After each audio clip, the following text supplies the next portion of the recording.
اعوذ بالله من الشیطان الرجیم. بسم الله الرحمن الرحیم. بحثی از موزنی من درباره اعتماد به نفس بود و ما کتابی به نام جوان و اعتماد به نفس را یکیتا مطالب از شی پیش مونم در خدمت شما سروران عزیز و مخصوصا جوانهای عزیز. مو رسیدی در آثار مثبت اعتماد به نفس و سلف کانفیدنس در چهارم شی و تقریبا آخر شی است.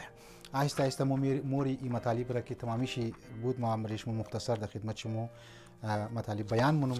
امیدوارم که چینل از مورا حتما شما سابسکرایب مونین و مطالب را در دیگه هم میرسندین من فیسبوک هم که ما شیر مونم لینک شیر اونجا هم شما ما این کدازی کار خیر که از مو تعاون حتما مونین. یکی دیگر از اعتماد به نفس ایه که اونهایی که اعتماد به نفس داره، سلف کانفیدنس داره، اونها از زن من توجه دیگران به طرف از خود میتونن جلب کنه. عزت و آبروی خود میتونه منی معاشره منی دلهای افرادها که است بندازه. به هر حال شما اگر میخوای روابط های اجتماعی مو مضبوط شونه و مردم در قدر و احترام مو شما رو توخ کنه، چیزی و نکته‌ای که بسیار زیاد ضروریه اویه که مابین باید سلف کانفیدنس و اعتماد به نفس باید پیدا شونه.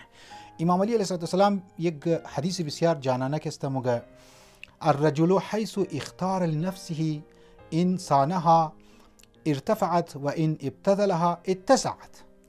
مگه ارزش و ویلیوی شخصیت هر فرد وابسته به ازی است، یعنی موقوف به ازی است که او کدام کار انجام میده و چطور کار انجام میده، کدام طریقه را برای کارهای اجتماعی و فردی و زندگی خو اتخاذ کرده او امو چیز سبب میشه انسان را بال مبره در دل دیگه که است محبت زیاد مونه یا بس که است انسان را که است پست مونه و ذلیل مونه، یا انسان را مقام بالا مبره یا انسان را که است پست مونه. لذا انسان باید توجه کنه به طرف کارهای خو، به طرف روشهای خو و او افرادها روشهایشی مثبت است و مردم را طرف از خود جلب مونه توجهشی که اونها از من اعتماد به نفس داشته باشه، سلف کانفیدنس که داشته باشه.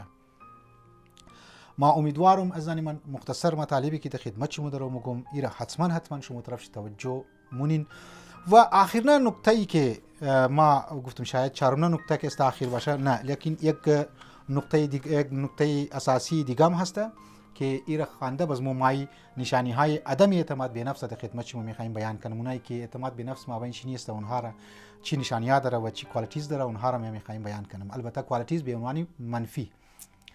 آخرین آثار مثبت و نتیجه‌ای که اونهایی که اعتماد به نفس داره ای است از من رشد اجتماعی، سوشال گروت که است منی از شخص است. کسی که اعتماد به نفس داره او سوشال گروت که است منیشی زیاد است نسبت به دیگرها و روابط های اجتماعی شکسته یعنی بیشتر است از افرادهایی که اعتماد به نفس نداره. البته این نکات را ما تقریبا دیگه جایم که است گفتم، لیکن خب در یک نکته اساسی که در منی رشد اجتماعی یعنی سوشال گروت که است میخوای بگم او یکی کسی که اعتماد به نفس داره او ترس از اجتماع نداره، ترس از معاشرت با دیگر افراد که است نداره، با افراد با سازگاری و با انوایرمنت و محیط که است میتونه زندگی کنه. لیکن اونهایی که اعتماد به نفس نداره اونها همیشه در احساس کمتری مبتلا هست و اونها روابط اجتماعی نداره، همیشه در منزوی است و در انزوا که زندگی مونه. پروردگار عالم مو شما رو توفیق بده که مو از برکت پروردگار عالم و از توحید افعالی را مد نظر گرفته و متکی به ذات پروردگار عالم در طول چی متکی به نفسی از خود به وجود از خود کده مو اعتماد به نفس پیدا کنی و کارهای دینی و دنیوی خود که است پیش ببری. و السلام علیکم و رحمت الله و برکاته.